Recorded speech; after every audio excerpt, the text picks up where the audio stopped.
Don't take it off, you might have to go out and call it. So. Go ahead, because then he can just stay up. Go ahead. Councilman Beal? Here. Councilwoman DeTina? She's called in sick. She's pretty sick today, so she can't make it. Councilman Phillips? Here. Councilman Casella? Here. Supervisor Thurston? Here. Would everyone, please rise, for first the salute to the flag, then the councilman stand up, stays, so we'll have a brief swearing-in ceremony, okay?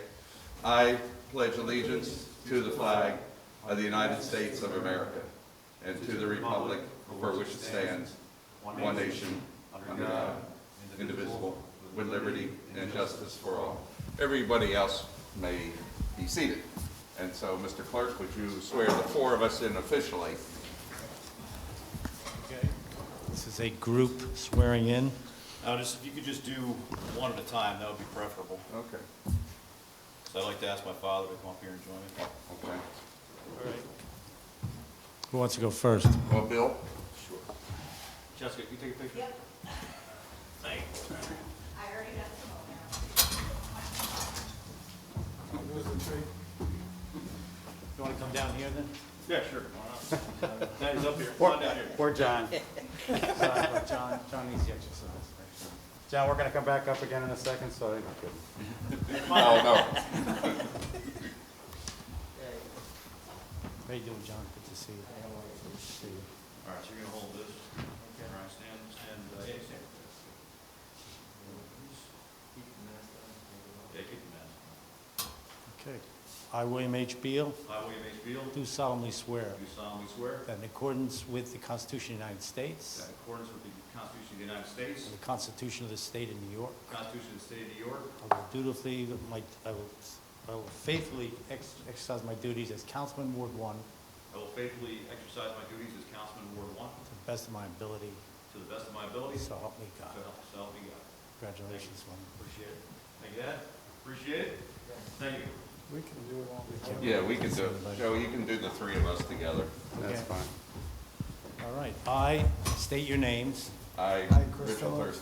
Thurston, Do solemnly swear that I will faithfully execute do solemnly swear that I will faithfully execute the duties of, state your Ward the position, duties of town supervisor to the best of my ability. to the best of my ability. So help me God. So So help me God. God. Congratulations. Thank you. Thank you.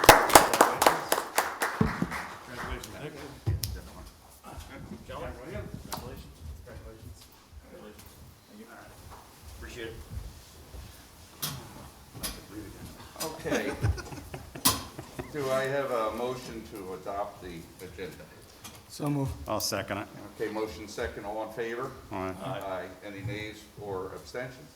Seeing none, motion passed. I have a motion to acknowledge the minutes of the December 13th, 2021 meeting. I'll move it. Second. Motion second, all in favor? Aye. Any nays or abstentions? Seeing none, motion passes. I'd like to first start the meeting with some public service announcements, and to the extent that Councilman Beal, in your capacity of the county, would like to add something at the end. Sure. Then I ask you, and same with the other councilmen. But first, welcome everyone to our first meeting of 2022, and we apologize for. Dick, 1 second. Oh, I see it's down.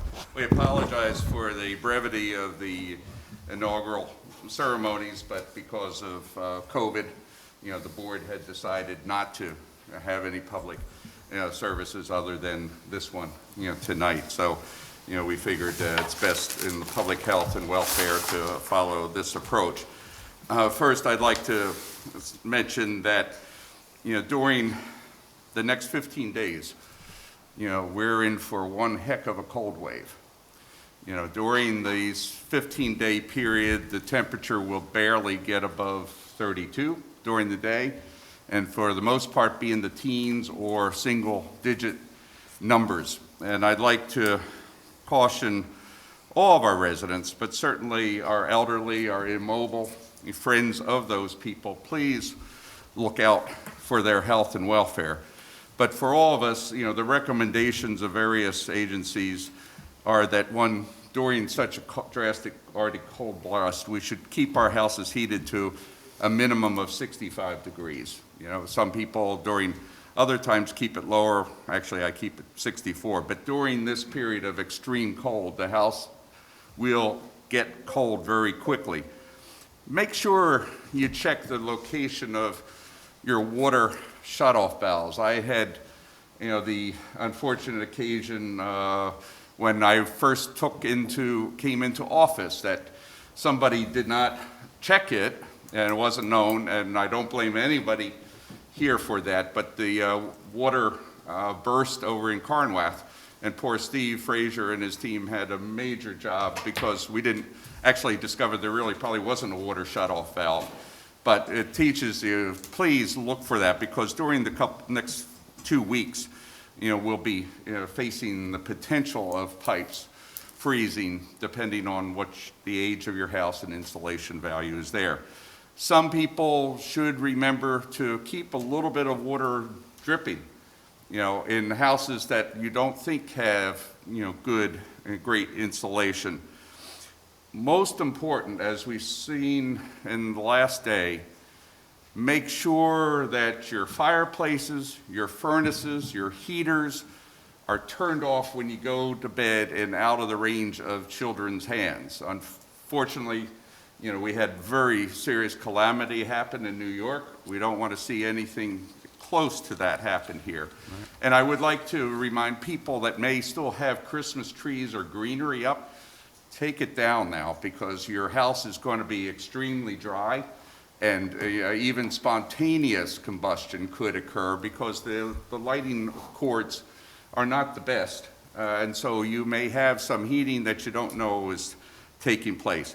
Keep the fireplace flue closed, you know, something that will suck out a lot of the warm air, and it's very important for you to keep that in mind. Watch, for your roof. All of our roofs probably still have a lot of snow and ice on it because it froze so fast.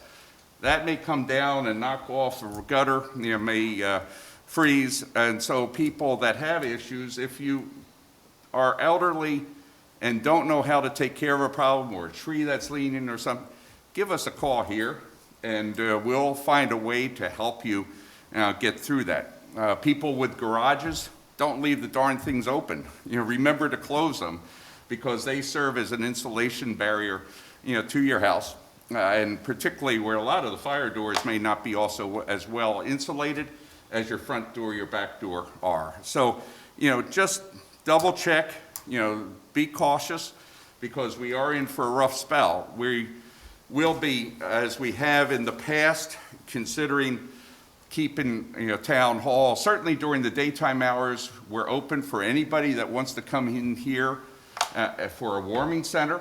And based on our coordination with the county, Mr. Bill and others, we'll consider whether or not we extend it at night, or over the weekends, depending on the severity. Beacon has, warming centers. Poughkeepsie, East Fishkill being nearby us also have them. There is information on the excellent news portal, that the county has. You can look it up under warming centers, and also they have other information concerning, this big hit that we're going to have of Arctic air during the coming, 2 weeks, or really 15 days, based on the current weather forecast. Just switching, and then I'll let Councilman Beal add anything more that he'd like to.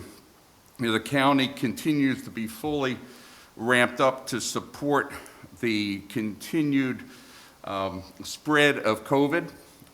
We have, been fortunate in that the county's been very proactive in getting kits for testing. There will be more kits obtained. We just don't know exactly whether there's pickup and delivery this week, early next week, because the priority that the state is giving right now, and Bill can add to this, is for our schools, our elderly, nursing homes, and some other needs. They are also helping distribute some to, the New York senators and legislators, so as to get it out more widely distributed. But we will be getting more of those. We do have masks on supply and can get more from the county. The over-the-counter, the test kit distribution will be ongoing, and we'll stay tuned for our website and information portals on that, and also the county's news site.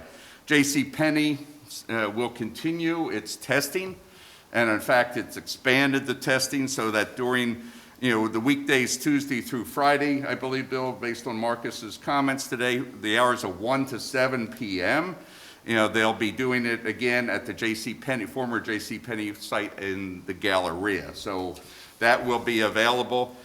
Boosting clinics are going to be there and other locations.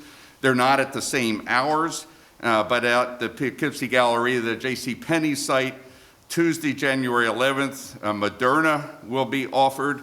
That's tomorrow from 1 to 4 p.m. On Thursday, the 13th, Pfizer and J&J at 4 p.m. to 7 p.m. Now that's Pfizer and Johnson & Johnson. And Saturday, the 15th, 9 a.m. to 12 p.m., Moderna and Johnson & Johnson only at those sites. So there's a lot more information. I've just really gone through that very quickly. Bill, would you like to add anything? So obviously, we all know that Omicron, this particular variant, is spreading like wildfire. Luckily, it's more of a milder variant, and those that are physically fit and don't have vulnerabilities or immunocompromises will be okay with this particular variant for the most part. We do recommend folks get vaccinated. If you have questions about vaccination, we encourage you to speak to your personal physician and make that decision as a personal choice. Booster shots are available, as the supervisor mentioned.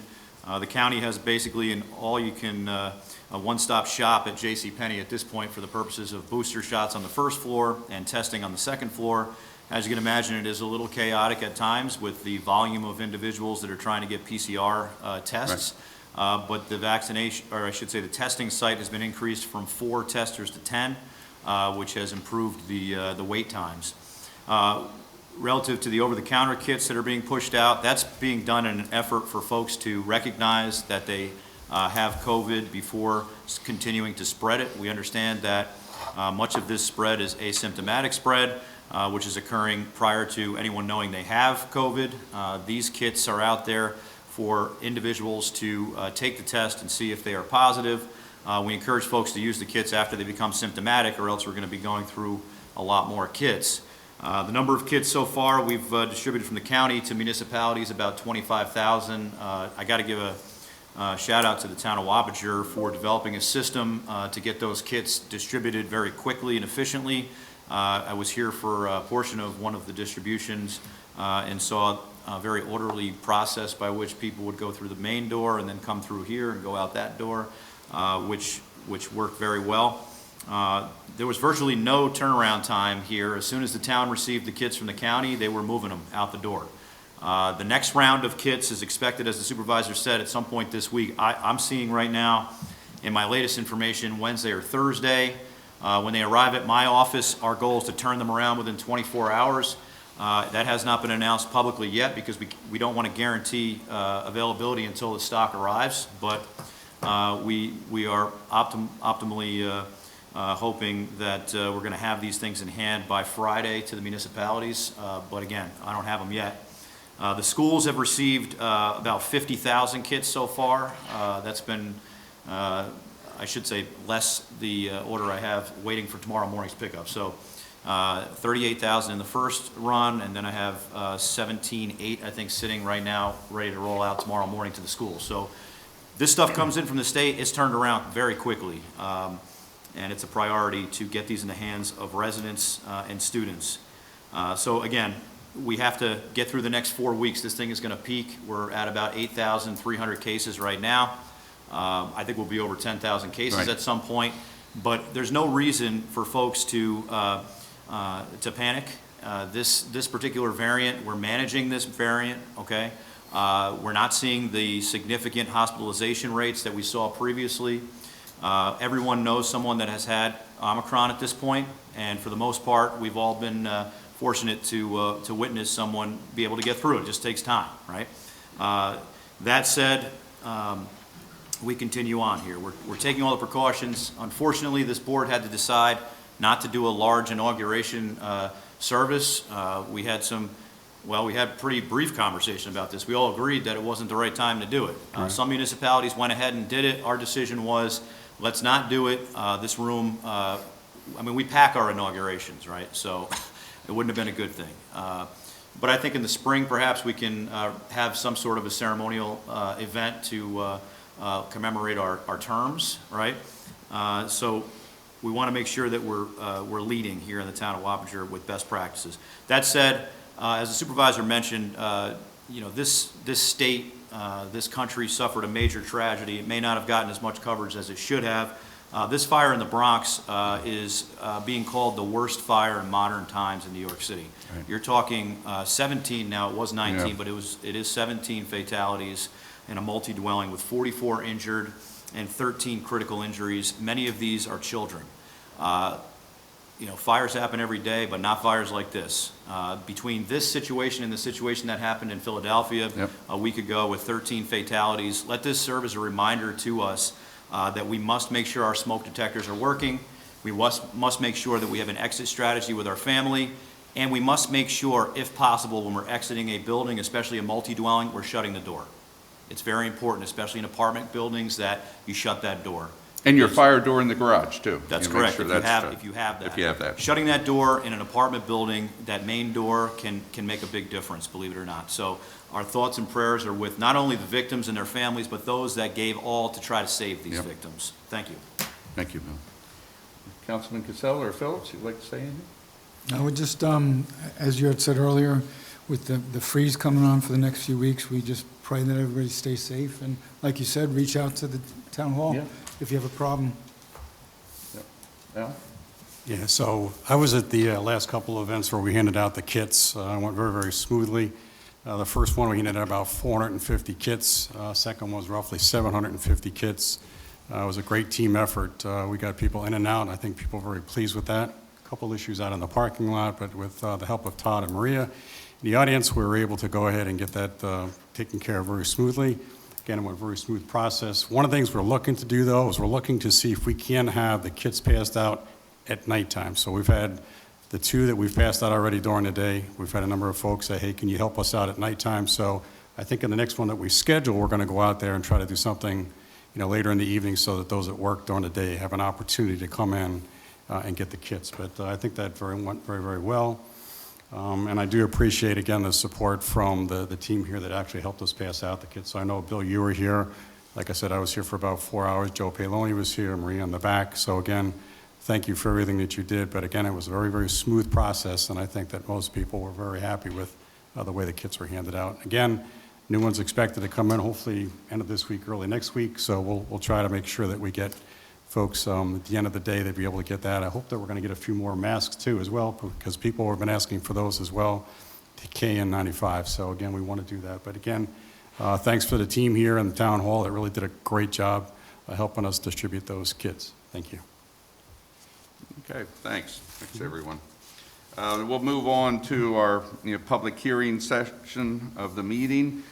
So do I have a motion to open the public hearing? Well, it's 2 separate. No, I'm going to come to that. Just generally open it. I'll second it. Okay, motion second to open the public hearing section. So the next resolution will be, to open the specific hearing for resolution introducing proposed local law 1 entitled "A Local Law Amending the Town's Zoning Map for the purpose of rezoning a property to the R20 district." Do I have a motion? Move. Okay. Second it. Motion and second. All in favor? Aye. Aye. Any nays or objections? The public hearing for this particular item is open. If anybody has any comments, please come up to the podium, identify yourself, and state your comments to the board. Okay, seeing none, I'll make a motion to close the public hearing on this item. Second. Okay, motion and second to close the public hearing. All in favor? Aye. Aye. Any nays or abstentions? Seeing none, the motion passes. This public hearing is closed. Next one is a resolution to open the public hearing for Local Law Number 2, this is introducing proposed Local Law Number 2 entitled Amending Uses Under the Zoning Code in the Conservation Office Park District. Do I have a motion? I'll make it. Second. Okay, motion second, all in favor? Aye. Aye. Any nays or abstentions? Seeing none, the motion passed. Those are the only two items for public hearing tonight. Do I have a motion to close the general public hearing? Just one point to make on this. So this one here is for two specific properties, right? This is the Laredale and the Fairchild properties. Is that correct? So I'll ask that either to Jim or to Barbara. So the Conservation Office Park would be the Laerdal property. Correct. Fairchild. So no other properties, correct? You're Okay. right, it's the properties in the COP district. Okay, just want to make sure. Okay, so now we'll go into the portion for adopting the local laws pertaining to these two proposed local laws. The first one is... Did we actually close this out for the public? Yes. Okay, I didn't. I had a question, so I I don't know. thought, we didn't, we closed it on the specific ones. I thought we closed it, and he asked the question afterwards, so he didn't? I asked the question Okay, before you got a before chance. okay, so we had a motion and second. All in favor? I'll make the motion to close it. Second. Noted we- Motion and second, all in favor? Aye. Aye. Any nays or abstentions? Seeing none, the motion passed. So the next item is adopting the local laws pertaining to these. The first one is Resolution 2022-1, resolution adopting negative declaration for local law number 1 of the year 2022, entitled "A Local Law Amending the Town Zoning Map for the Purpose of Rezoning a Property to the R20 District." Do I have a motion? I'll make that motion. Okay, a motion? I'll second it, and just for full transparency, this is 26 Myers Corners Road. Correct. This is the Victorian-style structure that we had previously rezoned to CC for the purposes of business, a home-style business. Now, we're going back to residential. This has been discussed openly on the floor. That's We correct. believe that this zone change is what needs to happen to keep this building occupied. It's a beautiful structure on the corner of Losey and Myers. Thank you. Okay, so we have motion and second. All in favor on this resolution? Aye. Aye. Any nays or abstentions? Seeing none, motion passed. Just one point of order on the local law template. For whatever reason, it says of the year 2014. Right, that just needs to be updated to 2022. Where is this? On the New York State Department of State local law filing template, for whatever reason, it says Oh, on the 10th. blank of year 2014. 2014 was when it was zoned from CC to... Yeah, it just needs to be changed to 2022. Okay, Yeah, okay. I can send it to you. Okay, the next item is Resolution 2022-2. This is resolution adopting local law number 1 of the year 2022, entitled "A Local Law Amending the Town's Zoning Map for the Purpose of Rezoning a Property to the R20 District." Move. I'll second it. Motion and second. Just for the record, the Dutchess County Department of Planning has deemed this a matter of local concern. Thank you. Okay, thank you. And the next one as well. Thank you. Got it. Okay. So there's motion and second. All in favor? Aye. Any nays or abstentions? Seeing none, motion passed. Next item is Resolution 2022-3. This is a resolution adopting negative declaration for local law number 2 of the year 2022, entitled "Amending Uses Under the Zoning Code in the Conservation Office Park District." Do I have a motion? I'll make it. Second. There's a motion and second. All in favor? Aye. Aye. Any nays or abstentions? Seeing none, the motion passes. The next item is Resolution 2022-4. This is a resolution adopting local law number 2 of the year 2022, entitled "Amending Uses Under the Zoning Code in the Conservation Office Park District." I have a motion? I'll make the motion. Second. Okay, motion and second. All in favor? Aye. Aye. Any nays or abstentions? Seeing none, the motion passes. Okay, so that concludes the portion of the meeting relating to these code, changes. The next item we'll move into is the public portion of the meeting. Do I have a motion to open the public portion? I'll make that motion. Second. Okay, motion and second, all in favor? Aye. Aye. Any nays or abstentions? Seeing none, the motion passed. So now, if anybody should have any comments, that they have, for any of the items that we have in the resolution section, please come on up and present them to the board. Seeing none, make a motion to close. I'll second it. Okay, there's a motion and second to close the public portion. All in favor? Aye. Aye. Any nays or abstentions? Seeing none, the motion passed. So now we're going to go into basically a series of resolutions which are annual. This is the reorganization. These are resolutions that we need to pass each year for the ongoing operation of the town. We divide them into several categories, such as procedural, which is the first one, then compensation.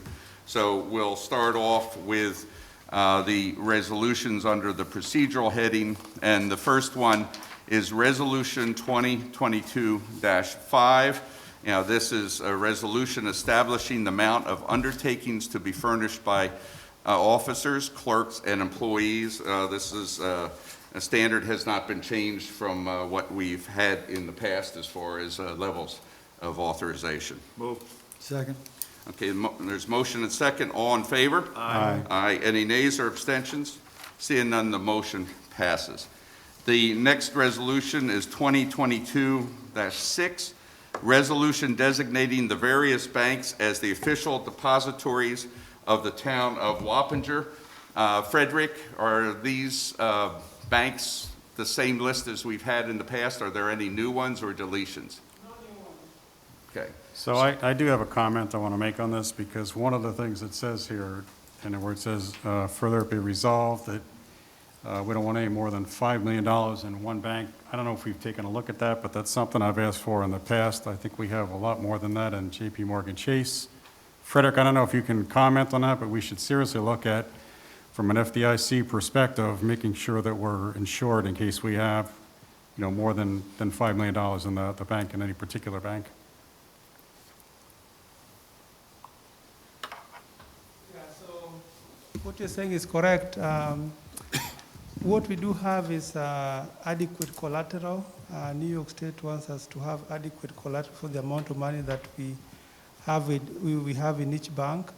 And what we tried to do last year was actually to try to diversify from JP Morgan Chase. So we have added more accounts, or removed about 5 or 6 bank accounts or account numbers from Chase into Putnam County Savings Bank. So it's a process because of your concerns that we had last year. But even with the more than 5 million at Chase, it is adequately collateralized. And we receive reports each month to show the collateralization of the deposits that we have in Chase. So one of the things I'd like to see, and I don't have an issue with this one, I'd just like to see at some point in time the bank balances, so we can go ahead and make sure that, we're not only covered from an FDIC perspective, but just make sure that, we've rebalanced some of that, because we talked about doing that in the past. Thank you. Sure, thanks. As Frederick noted, in addition to the FDIC, each one of these banks provides separate collateral. There's a separate surety to the town, which is... That's fine, but I'm just, again, the resolution says No, more I than know. $5 million, and Right. so I just want to make sure that I if we think- have more than 5, Right, we're fully covered. That's all. right. Thank you. Okay, do I have a motion? I'll move it. Second. Okay, motion and second. All in favor? Aye. Any nays or abstentions? Seeing none, the motion passes. The next item is Resolution 2022-7. This is a resolution establishing the petty cash funds for various offices. Those offices and the amounts are outlined in the resolution and are the same as in years past. So I do have a question. Jessica, you're here tonight. So one of the things we kind of talked about when we met was for recreation, we have a $500, I'll call it petty cash fund, and you had talked about potentially increasing that. Did you want to talk about that, or you want to keep it at the 500? Basically what I was thinking about, and I didn't necessarily get the chance to talk it over with Frederick, was establishing a $500 petty cash for the senior center as well. We end up crossing over a lot in terms of incidental spending. There's a lot of things where we're going out to a store to purchase things for an event. And it hit us really hard around Christmas, especially because we had the Christmas tree lighting, we had the senior party. But I haven't had a chance to talk with Frederick about what we have to do to Okay. establish that. All right, why don't you talk to Frederick and get back to us on that one? Yes. Okay, thank you. I have a motion and second? Move. Second. Okay, motion and second. All in favor? Aye. Any nays or abstentions? Seeing none, the motion passes. You know, the next item is the standard one that we have also for Resolution 2022-8. This is a resolution authorizing the submission of the supervisor's annual report to the state controller. I'll move it. But- Okay, Go ahead. I'll move it. Okay, Second.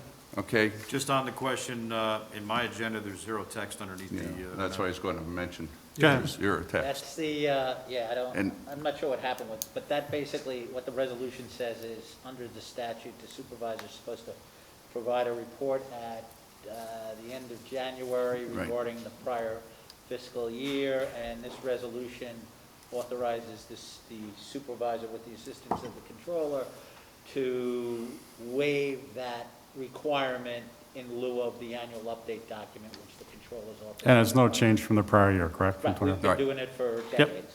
Okay, Yeah, just. Yeah, but, I understand your but you're question, right, Bill, though. that's what I was going to start to say, but, you know, it's not here. Either way, it's to authorize the supervisor Yeah. to submit his annual reports. That's correct.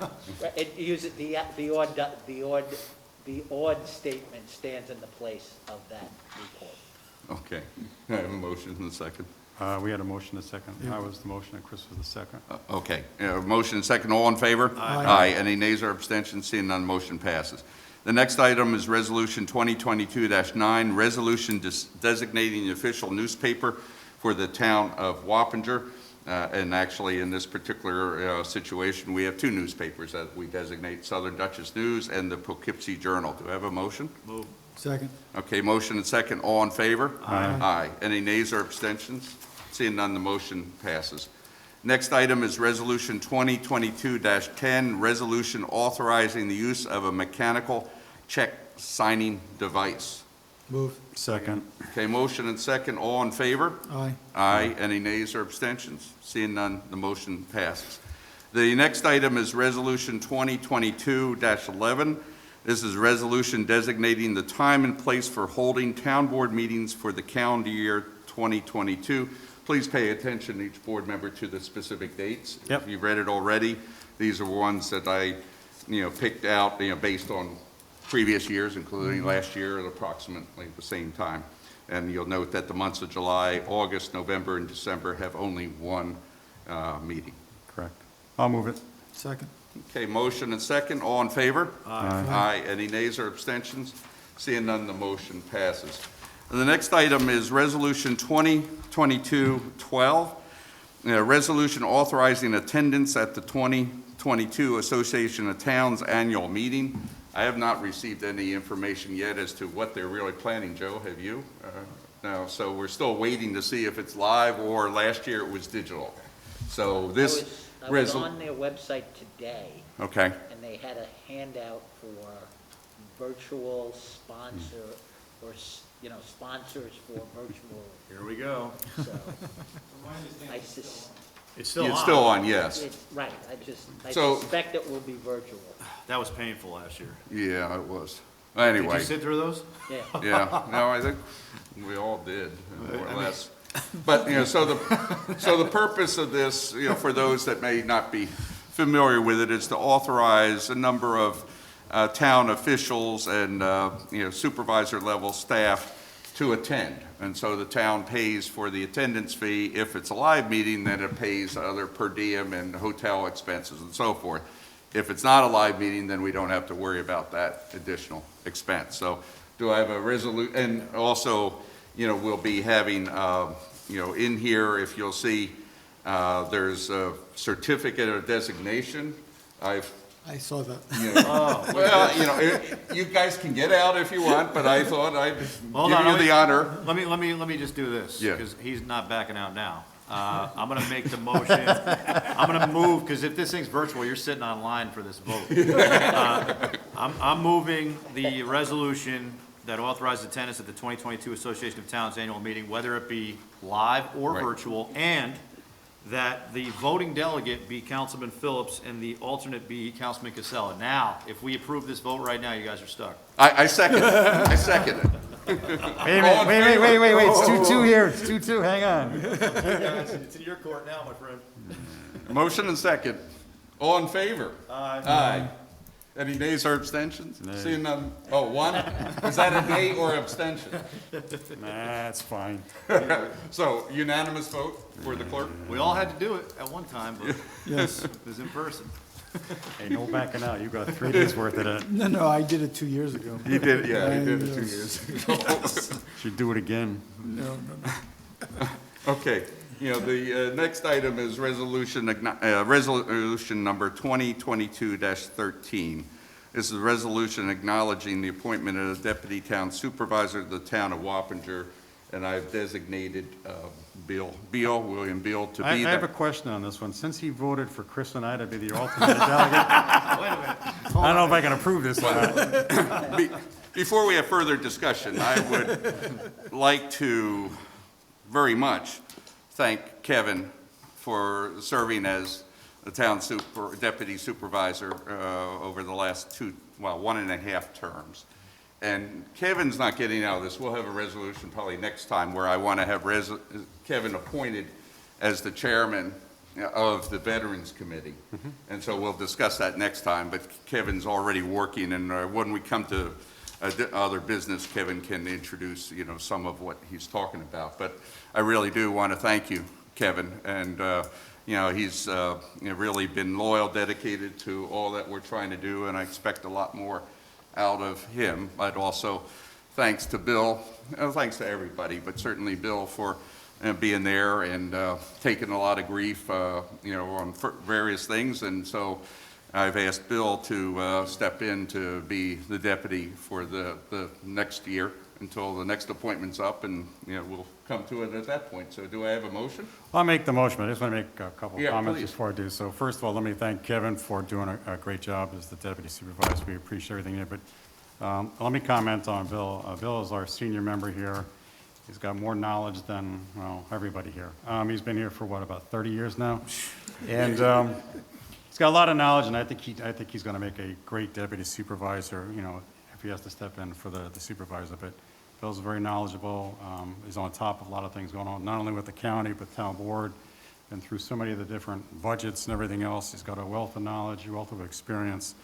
And I think he's going to do an excellent job as your deputy, Dick. I think he's going to help you out tremendously. Not that Kevin didn't, he did a great job too, but Bill is going to be excellent at the job as well. They So bring a lot different perspectives to the table, and I agree. And I wholeheartedly support Bill on the deputy here, so I'll move it. Okay, Second. Motion and second, all in favor? Aye. Aye, any nays or abstentions? I'll abstain just Yes. as a matter of protocol, and I thank the councilman for his compliments, and the supervisor certainly caught me by surprise. But again, when we had our conversation, we've been facing unprecedented times here for 20-plus months. Greatly appreciate Kevin Haythorn's perspective, and clearly the hard work he's done, and we'll hear more about it tonight relevant to veterans. I've had the privilege of serving as deputy supervisor previously, and I look forward to working with this administration and this team. Clearly a different team here now than in 2008 to 2012 and 2016 and 17.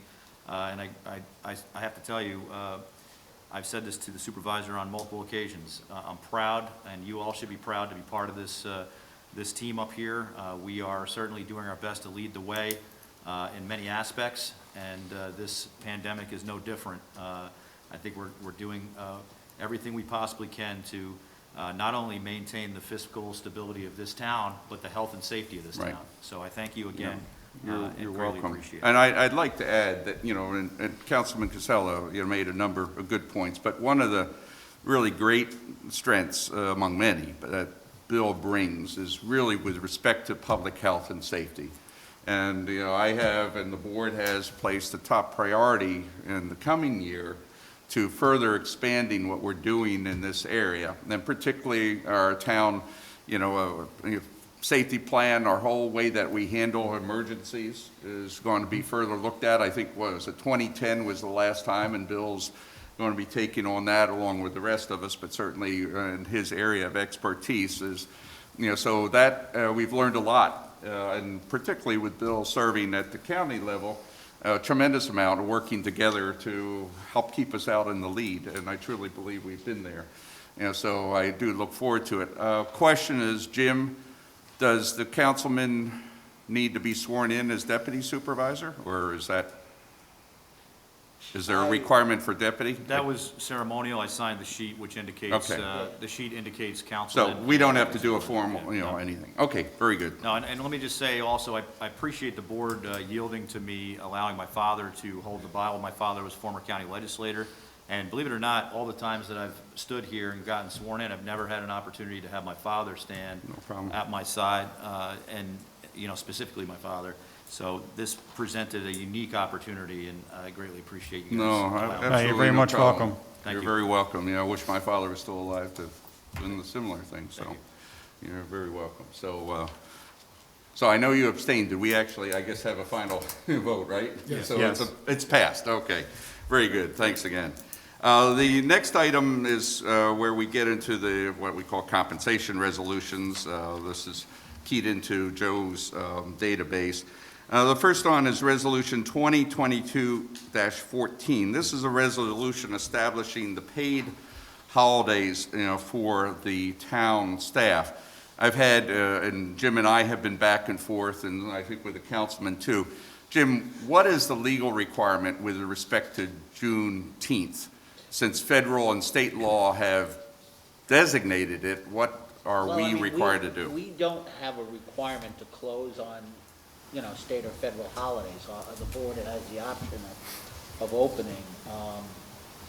But one of the things is, and I didn't know how the board wanted to address the issue, with respect to floating holidays. Some municipalities would cap the number of holidays, and they would substitute, one, in this case, a floating holiday for Juneteenth. And that's really a subject of collective bargaining. So this is just the schedule that was there for last year. Right, yeah, and we have not had that discussion You know, yet we because haven't the had new that contract's discussion, now being discussed.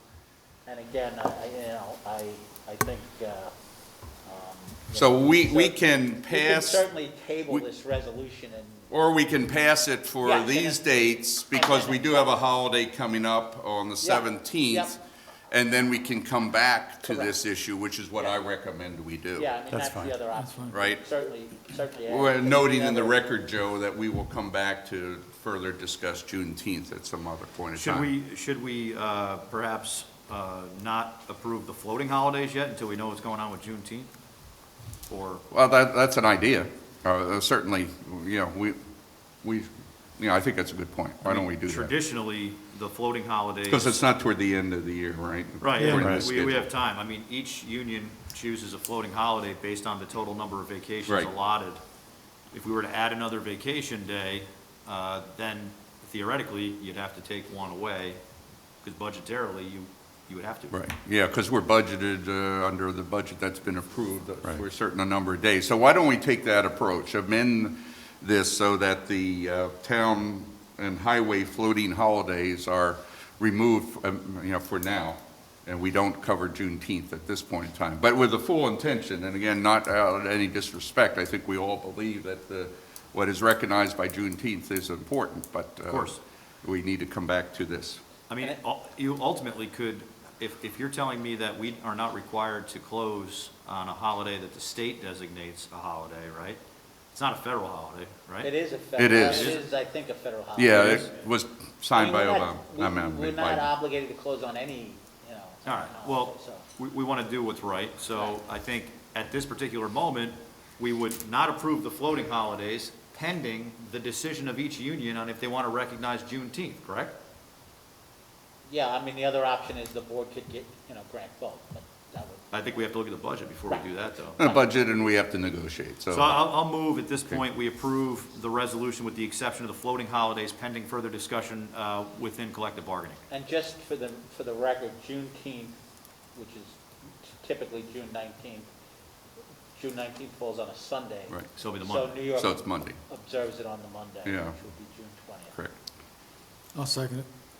So we have a motion second as to the amended, So you're gonna hold off on the town hall floating holiday the 23rd and then the highway floating on the Yes. July 1st? Yes, so Okay. just to clarify, I'm moving that we approve the resolution establishing paid holidays with exception to the floating holidays pending collective bargaining discussion relevant to Juneteenth. Sounds good. So motion second, all in favor? Aye. Aye. Any nays or abstentions? Seeing none, the motion passes as amended. Next item is Resolution 2022-15. This is a resolution establishing salaries for elected officials in the town of Wappinger. These salaries have not changed from what was in the budgeted amounts. And of course, the supervisor and councilmen were fixed. And then also in our budget, we had given the highway superintendent, town clerk, raises. So Yes, these, that's correct. no changes have been made to that previously budget-approved items. I'll make the move it. motion. Okay, motion and second, all in favor? Aye. Aye. Any nays or abstentions? Seeing none, the motion passes. The next item is Resolution 2022-16. This is a resolution to adjust the town of Wappinger mileage reimbursement rates for 2022. Jim, this is what the IRS requires The at this IRS point. rate. Okay. Motion and second? I'll move it. Okay, motion and second, all in favor? Aye. Aye. Any nays or abstentions? Seeing none, the motion passes. The next item is Resolution 2022, resolution establishing a pay scale for seasonal recreation department employees in the town of Wappinger. Jessica, would you like to just summarize what is happening here on this chart? So the changes that you're seeing on this chart primarily focus around the increase in the minimum wage, which, as we predicted, did follow the 70-cent increase, which means that, especially in our camp program, where everyone's working close to that threshold, everybody does slide up by the amount that minimum wage increased. Otherwise, you have new employees getting paid the same as people who've been around. We also this year applied that to our camp director. She has not had a pay increase in the 3 years that she's been here, so that's included as well. Is this what you have in your budget then today? Correct, This is what you have in your budget? Yeah. correct. Okay, yeah. all right. Yep. Do I have a motion? I'll move it, I have no issue with this. I'll second it. Okay, motion and second, all in favor? Aye. Any nays or abstentions? Seeing none, motion passed. Jessica, thank you, for the work you put in and for what the staff does for these events, right? Thank you very much.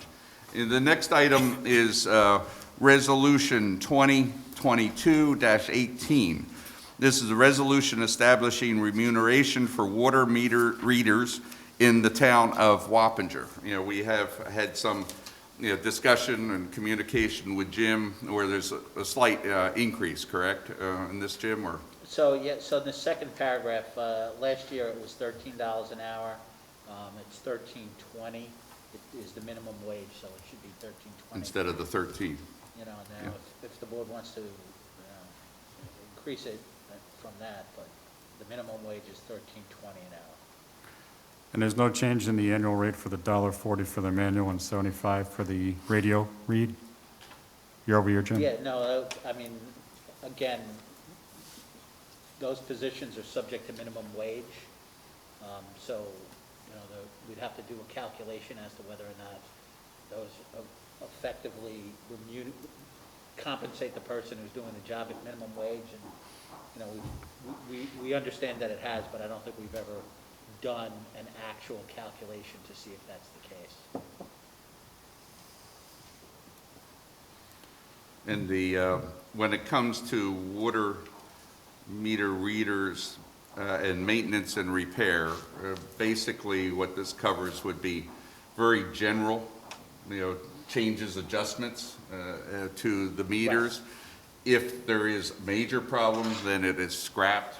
Mike Tremper takes care of that. He just Right. pulls it out and puts in a new one, out of our inventory. So there's really no major, work that requires an engineer or someone on that Right. level. Yeah, that's why I was asking if the rates changed at all, Right. not the per hour, Jim, the rate change. And Right. it sounds like that's the So same.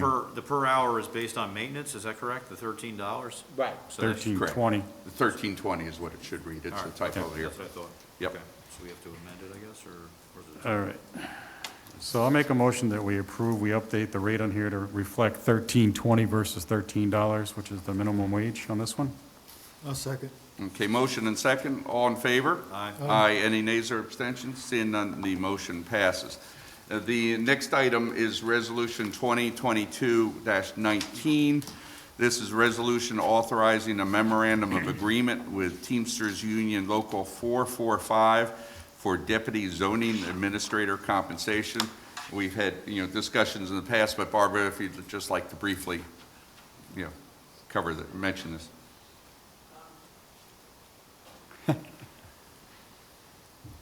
So when we were looking at salaries for the deputy building inspectors, this position came up. They're all certified by New York State. Their jobs are very interchangeable. The person in this position does inspections like building inspectors, so we talked about having her salary be equal to the new deputy building inspectors. And the, union, the bargaining unit has approved Yep. this, so it's. Saw the MOA, Left to right? us, Yes. yes. Mhm. Yeah. I have a motion? I'll make the motion. I'll second it, no objection. Okay, Yep. motion and second, all in favor? Aye. Any nays or abstentions? Seeing the motion pass, and so this means that then I'll go ahead and sign this MOA. Yep, that's fine. Thank you, everyone. Okay, resolution, this is a resolution 2022-20. This is a resolution establishing the pay scale for part-time town patrol personnel. This is actually Sergeant Neil Stewart. There is a blank. I've confirmed that the amount is unchanged from last year, which is $5,600 to be added into that blank. Yeah, and that's not a salary, that's Yeah. basically vouchered, so Correct. that's more than appropriate, that's how much we budget for him to administer this program. Correct. I think Al and I had a conversation yesterday when we were looking at the budget. This year, we did not spend as much money on the town patrol line as we thought, and the reason why is because the deputies have been assigned and detailed out to these COVID test sites and vaccination sites and all these special details, and there simply has not been Correct.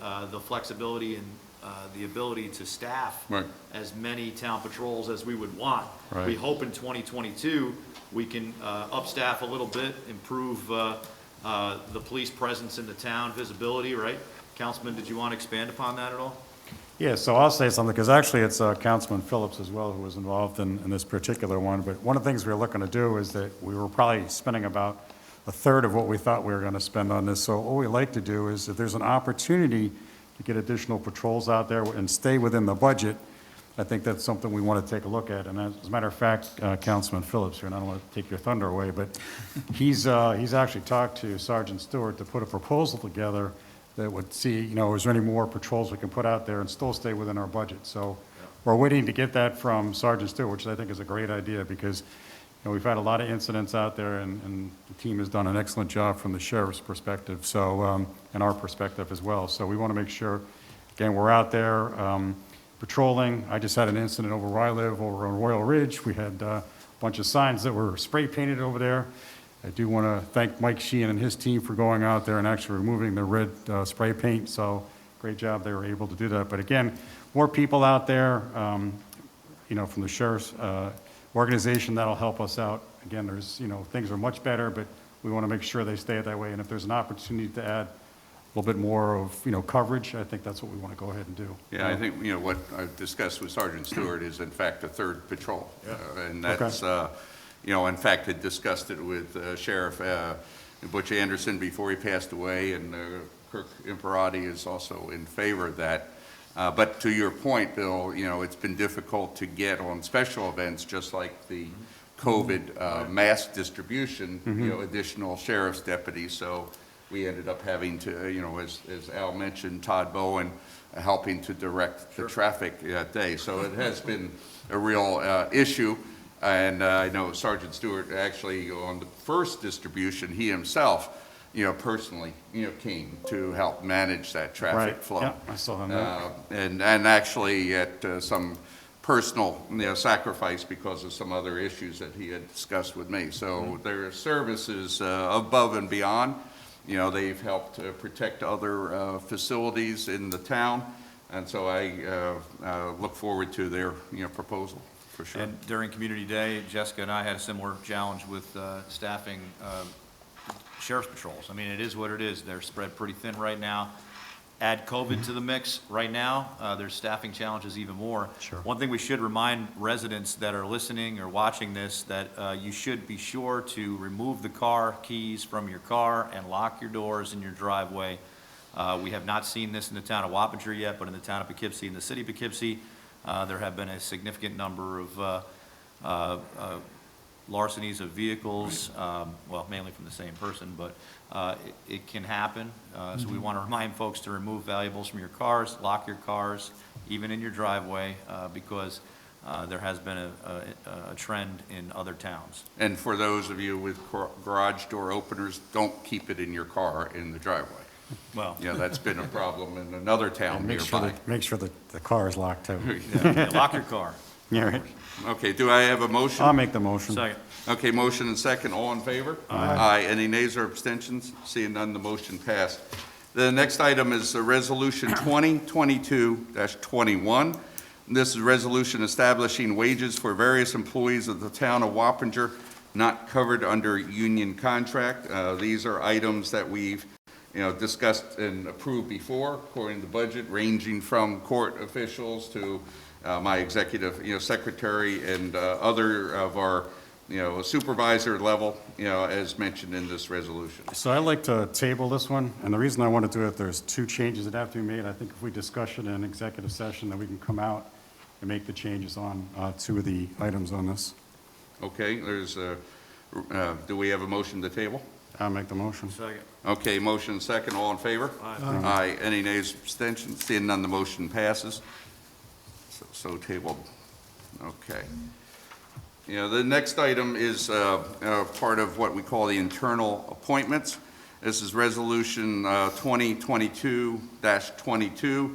This is a resolution acknowledging the appointment of the confidential personal secretary to the town supervisor. This is Maria, as we had discussed last December. I'll move it. I'll second. Motion second, all in favor? Aye. Aye. Any nays or abstentions? Seeing none, the motion passes. The next item is Resolution 2022-23. This is a resolution acknowledging the appointment of the deputy town clerk and setting the salary. Joe, would you like to just review this briefly? The last person declined the job due to issues with the nanny, so he offered to the second place. Is that the proper name on the resolution or no? Yes. Okay, Yep. I'll move it. Second. Motion second, all in favor? Aye. Aye. Any nays or abstentions? Seeing none, the motion passes. And I met her today, Joe, and seemed to be very, very good. Yeah, I'm under two. Thank you very nice. much. The next item is Resolution 2022-24, resolution appointing part-time secretary to the Planning Board and part-time secretary to the Zoning Board of Appeals. 2 part-time equals 1 whole. This is our very valuable employee, as well as many others, B. Organti. I'll move it. Second. Just on the question, Jim, I know I've seen this resolution, a number of times. I don't like the way it's worded, part-time secretary. Shouldn't it be half-time secretary and half-time secretary?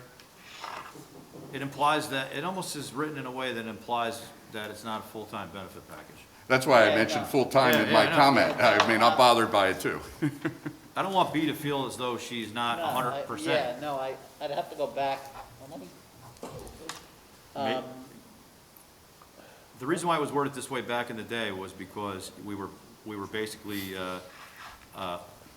taking a portion of the salary from different parts of the budget. Why don't, and I mean, we still are, but Yeah, it's A and still B are not, taking it. it's not a, part-time Yeah. secretary to the planning board and part-time secretary to the zoning board of appeals. Right. How about full-time secretary to the planning board and zoning board of appeals? That's. But, fine. does that cause an issue because it comes out of different lines? Yeah, I mean, it's. I don't know. It's not, let me just look at the county. The county rules had it a certain way. Because it says it even on the resolved, it even says part-time secretary and then part-time secretary, which, So why don't you put, like you said before, half-time or something like that, something where it doesn't imply that they're part-time, so it's half, because they're split. I know Split that A and B. there's legal reasons why it was done. Yeah, no, it's not correct to call it a part-time position. Okay? The position is exempt, let's see, it's on county service. Can't you just say secretary to the planning board? It and just should secretary? say secretary to the planning board and zoning board of appeals. Okay, so if you don't mind, Absolutely whoever not. made the motion, if you want to restate it in that fashion, I think, Yeah, that's fine. I just feel like it's a little. No, I agree. You know what I mean? That's why It doesn't sound right. All right, Yeah, no, so, it's, yeah, I mean, it's, how many times have we seen the resolution? Well, we've seen it 100 times, but then I was reading it this weekend and I said, I don't want B to feel like she's Right. No, but working she- two part-time jobs. So, right. It's not what she's doing. so we're only going to have one line here, and we're going to say that be going to the position of secretary of the planning board and zoning boards.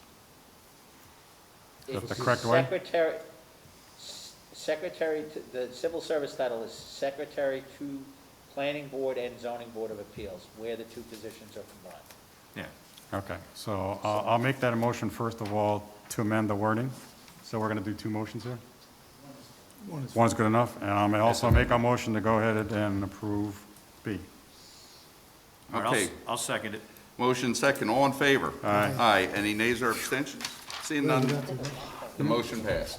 And then if the record can just be corrected at some point, just so that it's properly Right, titled. Thank you. Thank you, Joe. okay, And thank very you, good. B, for your hard work. Yes, very much so. Resolution 2022-25, this is a resolution appointing the dog control officer for the town of Wappinger. This is Jerry Owen, who's been in this position for a few years. I'll move, Jerry. Second. Motion and second, all in favor? Aye. Any nays or abstentions? Seeing none, the motion passes. The next item is Resolution 2022-26, resolution appointing the town historian of the town of Wappinger, I'm going to Mr. move the Cavazzini. name, this is the name moving forward that has to be referred to as the historian as a matter of public record, Joseph D. Cavazzini. I'll second it. Okay, motion and second, all in favor? Aye. Aye. Any nays or abstentions? getting Seeing old, none, Joe. motion passed. Joey, you got to get rid of You're right, Joey. you're right. Joseph. Yeah, it says in the resolution. So I do have a question. So are we all done with the internal stuff? No, we have more We have yeah. external, but we're done with the Yeah, internal. yes, So I internal, correct. just have one more thing, is rules of the town board. So I just want to talk about two items I think that we need to, in my opinion, and we'll let the board decide as well, but two things. Number one, I think that for each resolution, we need to have an owner identified or a sponsor. The second thing is, as far as the timing on when we get stuff, if you look at what the bylaws say, it's actually 5 business days before the Monday before the town board meeting. We've been pretty good about doing it on a Thursday. What I'd like to do is make sure that if we're going to do it on Thursday, that everything is in on Thursday on time. If it's not in by whatever the time happens to be, 3 or 4 o'clock that we decide, it gets tabled, because we got to start, imposing a discipline here, because things come in sometimes Friday, Monday, the day of the meeting, and that's, to me, that's not acceptable. So that's just two things I was looking at. I don't know how the rest of the board feels. So I've been looking, I found it actually from the town of Amherst. I will circulate it to the board. A very detailed set of town board rules. And I was actually talking to no, I mean, it addresses one of these issues. There's Okay. also an issue that just came down under the open meetings law, which requires that any actions to be addressed by the town board must be published on the website, I believe it's 48 hours prior to the meeting, unless there's an emergency circumstance. That's one of the things that Let's go you some of need the to special have. items. I mean, one of the things with respect to sponsors is with respect to petitions from particular persons. I don't necessarily, you know, if you have a petition to extend a water district or a petition for a rezone, I don't necessarily know, you know, if you're going to have a sponsor on that or not. Something for the board to consider. My point is the sponsor should not be you, meaning the attorney. It should No, not I'm be not- Director again, of I'm- Strategic Planning, should not be HR. I mean, it should be a board member that sponsors it. Well, it's- And whether that's, we need to do that or we can do that, that's fine. You can No, tell I us as the just- attorney, but but, you know, that's, I was looking for any set of town board rules that had, you know, a requirement for a sponsor. I couldn't find anything. So would the posting be 48 business hours, or, so No, it's 48 hours. so you could post it really Friday night? So, yeah, I mean, theoretically, you could post it over the weekend, too. but- so are we going to update our procedures? Because that's not what, Yeah, Town that's, rules again, say. that's the reason why we didn't put these We in, didn't put because in- of the change to the open Because it meeting. says Monday, so, I mean, we've never hit that, so. So Yeah, the but you have to do it on the Friday. mechanism that's built in for this kind of stuff, the catch-all, is the unanimous consent or Correct. items Right. for special consideration, right? Right. That's what we Right. call it, basically unanimous consent. So I think there is some truth to the fact that we need, as members, to know where something's coming from, right? So there are certain resolutions that land on the dais that have to because of time constraints. That doesn't mean that that's on the agenda. You really technically need unanimous consent to Correct. consider those items anyway. So when we get something last minute out, theoretically, and we don't always follow this rule because sometimes we have to bend the rules to get things done around here. Theoretically, we have to come to a unanimous consent in order to entertain that Right. resolution. Well, as you know, that. And I feel like deja vu. Mr. Freeman has said that that's not necessarily the case, but. Well, Mr. Freeman is no longer in that office. Correct. And we're not going to talk about why. But that said, I think it is time for a member of the board or two to take a look at the town board rules. I agree. And work with the town attorney I to will circulate the. not make it a bureaucratic document that's not going to be followed ever, but something that is No, this is a pretty good, workable. yeah. Right. Right? I think we're still better than most, though. I watch meetings, when I'm bored, Well, at I least sit at you- home and at I least watch you other have town written meetings. rules. I think we're still better than most, I'll be honest with you, because we do get things accomplished. However, sometimes we find ourselves in a position where we have something laying before us, and there's a room full of people, right? And they knew it was gonna be on the agenda, but we didn't necessarily have the time to research and find out all the facts. In a case like that, it's unanimous consent. It should be voted on by the entire board. That's kind of hard to do, though, when you have a room full of people that are waiting to hear an action, right? So I think we need to do better in those aspects. And the other thing that, you know, should be in the town board rules also is with respect to conduct of the meetings and. Right. Yeah, And that's what we Public speaking. discussed before, so I have that written down as one of the things So, I'd like you to know, address. So I, like I said, I found a very Right. good, I had posted on one of the websites that, you know, municipal attorneys use it. I got some pretty good feedback, so. but I will say, we have had contentious meetings of the town board and the planning board, right, over a period of more than a year. And the person running those meetings has done a great job managing those meetings. I do remember sitting in those classes, Jim, talking about how you should have a podium, you should have a microphone, you should have a time limit. We've followed those rules and we've kept it, standardized right across the board. So putting that and documenting that into Correct. our rules, I think, would just be the next step. Right, yes. Right. Did that answer your concern, Al? yeah, I think we definitely need to look at, have somebody, one of the board members look at the rules here because I think we got to tighten them up a little bit. I mean, how realistic, though, Joe, is it for, I remember we've had this conversation before, how realistic is it to meet the 5 business day requirement for an agenda? Well, not very, and I've been very lenient with the last 4 supervisors. Yeah. And you guys probably been the best, quite frankly. Of course. It got pretty contentious in the past, we're trying to fire them, It is not realistic to have 5 business days. And I agree, and that's something you need to take a look at. My point is, we're already giving a little bit of leniency now, right, going until Thursday, so basically, 2 business days ahead of schedule, right?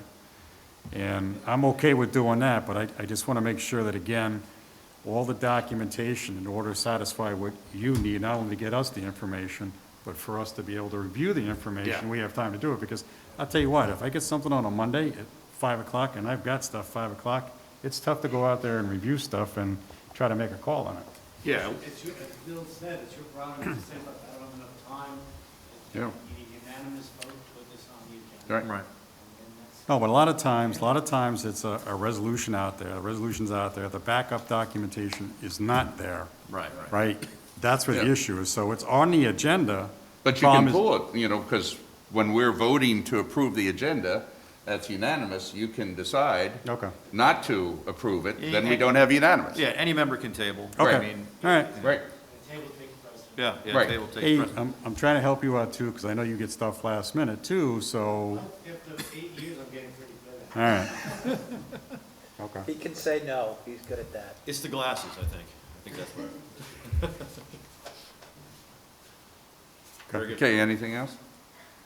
I'd say each, council member take a look at the, rules. And, because I think all of us probably have something, we can then turn it over to one person if they want, to discuss it, further, Jim, and send us coordinate the- with Jim. Send us the town, Yeah. the one you're talking about, Yeah, town no, of I Amherst. just had it, I'm just trying to. Take a look. Okay, Thanks. but that's why we don't have it on here tonight, Okay, because we need to discuss. okay, As very long as good. it's not the town of Yeah. Hempstead, we're good. You Well, right? they have some good stuff. Oh, yeah, I watched those meetings there. Trust me, that is way The beyond. largest, it's the largest town in New York State, Largest town in the Country. Country, country, yeah. Yeah, yeah. I mean, it's larger than, Buffalo, yeah, yeah, I yeah. believe it's also larger than Yonkers. yeah. Yeah, but just for entertainment value, I do once in a while watch the town of Hempstead meetings just to see how Right. that goes. So the next section is concerning external appointments, and I think we have some discussion on some of them, and what I'd like to do is just table this section, for the executive committee, executive session, so we just, discuss some. It's not all, and in fact, we're going to approve a number, I think, tonight, and then there's some other comments we have. So if okay, do I have a motion to table? I'll make a motion to table the external Second. appointments for now. Yeah, okay, there's a motion and second, so all in favor? Aye. Aye. Any nays or abstentions? Seeing none, the motion passed. So that takes us down to resolution number 12, an external, and that's resolution 2238 as far as covered within that category of the table. The next item then is we have a resolution 2022-39. This is a resolution authorizing the contract for geotechnical evaluation, and we have had discussion in the past. This is something that Tim Mood, the engineers, have worked on in conjunction with the work that we plan to be doing with respect to the highway garage, correct? And there's some time sensitivity with respect to this and trying to get it in so we don't lose the award, price, that is $5,725. And again, Tim Moot, because of other reasons, wasn't able to come here tonight, and I figured since it's only one thing, and not to bring him I'll in. move it. Second. Okay, and a motion and second, all in favor? Aye. Aye. Any nays or abstentions? Seeing none, the motion passes. The next item for this is the, let's see, it's the correspondence log transfer funds. So the first one would be Resolution 2022-40. This is a resolution authorizing the transfer of funds. Frederick, would you come up and explain that to us? So we have a number of expenses that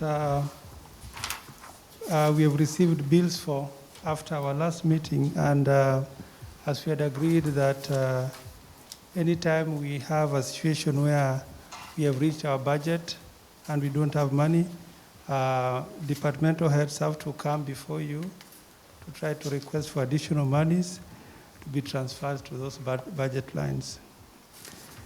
So in the resolution that you have before you, we are requesting monies to be transferred from fund balance For water testing, 1,000. From fund balance to HVAC line, and this one Steve is here, can explain a little bit more. But originally we had 25,000 for to be paid to Johnson & Johnson for annual service. Then there was a condenser that broke down. Fred, can we get Steve to talk about that? Oh, okay. This is like an ongoing sieve. Yes, yes. Where are we at with the HVAC, Steve?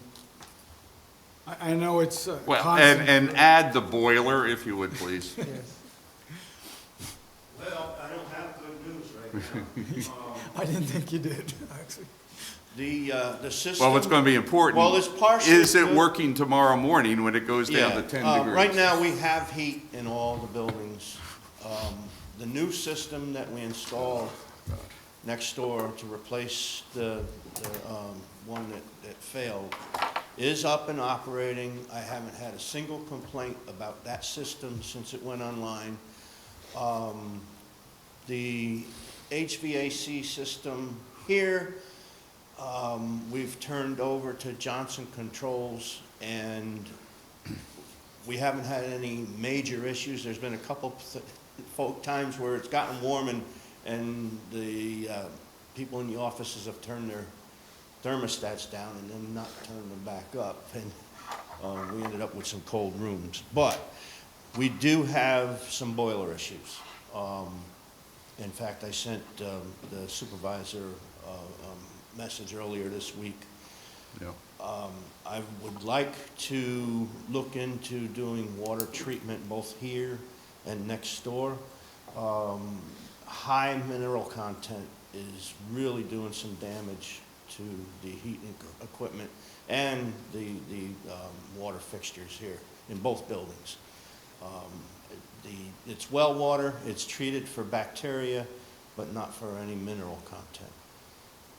We have one of the boilers in this building, I believe is about 12 or 13 years old.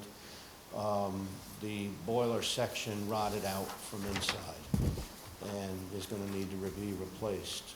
I have a fairly major leak in one of the new boilers, 3, maybe 4 years old at this point. Next door, we're still determining how extensive that is. And you go up and look in these rooms, there's like stalactites growing on the pipes, but just because of the water quality. So that's where we are. We still have a ways to go to get everything under control, but we do have very good functioning heat at this point. So who's going to take care of, as an example, the leak in the new boiler and the old boiler? Is that going to be Johnson Controls? I would like to use them. They are a member of Sourcewell, which allows us to have them do work for us without having to go to these quotings. What we've been doing is getting quotes on the equipment and buying that outright from the dealers, and then have Johnson do the installs. I am very pleased with the service that we get from them. When they make a repair, it's done. I don't have to call them back 3-4 times, like we've been doing with some of the other vendors we've been using. And, the stuff is operating properly since they've installed it. Is the new boiler, does it have any kind of warranty on it? Because you said it's I only haven't 3 gotten years. to that point yet. Okay. I'm still putting all that together. I don't see a point in putting new equipment in until we agree to do something about the water here, because it's only going to start the process over again. We do have one boiler that's running. It is not optimum, but it will keep the building warm. For the most part, we're running off the heat pumps that were installed. And then the boilers are a backup. When do you think you'll have an estimate on what it would cost to do the boiler repair? I'm working on Now? that. Okay.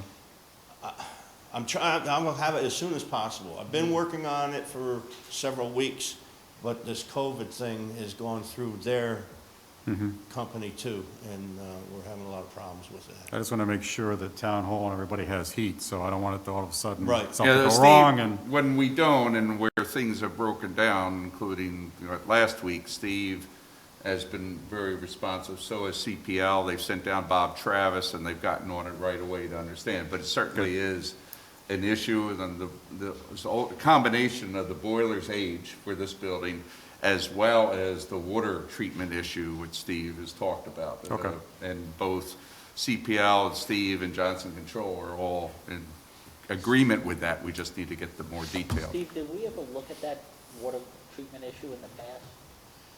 Not as far as minerals. Okay.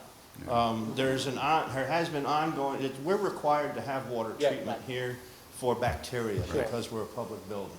But there is no requirement for the mineral content, and since I've been here, I'm constantly chasing problems that are a result of that mineral. The only use of the water here, in addition to running our systems, is the toilet. Right. And then the sinks where there is some cleaning that goes on. Drinking water Right. is all done bottled water, and through a Right. service that we have. So nobody's drinking that and getting contaminated with it, but there is that possibility in the sense of toilet spillage and others. So that's why they look at it for bacteria. Steve, is the heat mostly baseboard through the building?